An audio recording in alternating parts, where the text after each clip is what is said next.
各位觀眾大家好，我係錢錢，卡加里嘅地產經紀。你幫叔啊，又到聖誕節咯喎。係啊，呢個係卡加諾第7個聖誕節。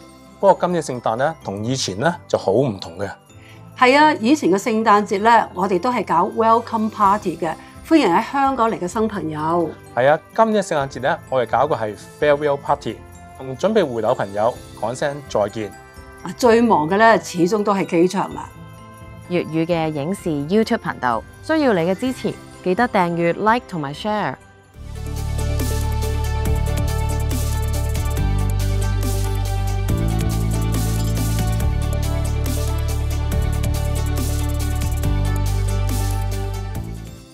2019年卡加諾第一集面世，同年卡加里被經濟學人雜誌被選為全球最宜居城市。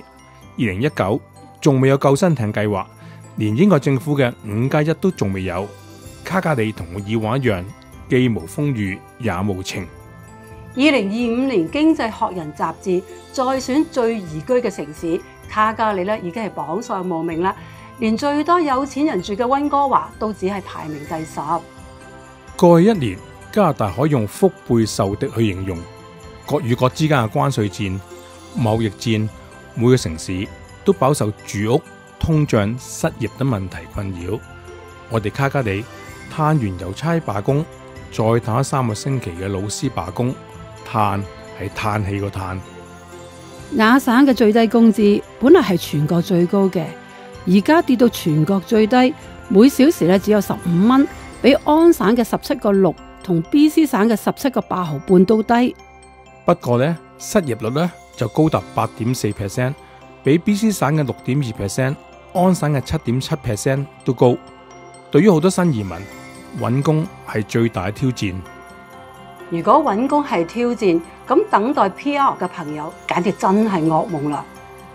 加拿大嘅新移民數字疫情之後呢大幅上升，大量積壓嘅審批令一班上咗救生艇嘅香港人名副其實係坐晒艇。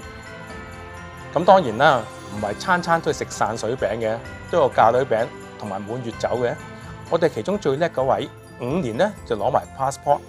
總之咧，移民路上該走彎路，每一個人一步都唔會少嘅。今年嘅 farewell party 真係乜嘢情況都有，有好彩攞到 PR 嘅，結果都係情願返香港當發咗場夢。我哋可能告別咗過去，但過去或許不曾放過我們。亦有人選擇返香港等 PR， 至少唔使喺度燒銀紙。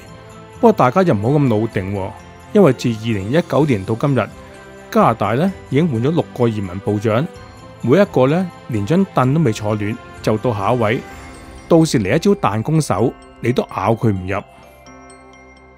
當然，亦有人選擇搬埠。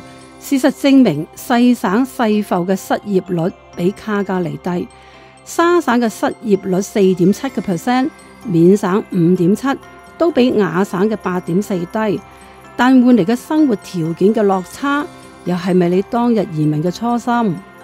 今年嘅聖誕節咧，我哋冇忘記已經返咗香港嘅老友。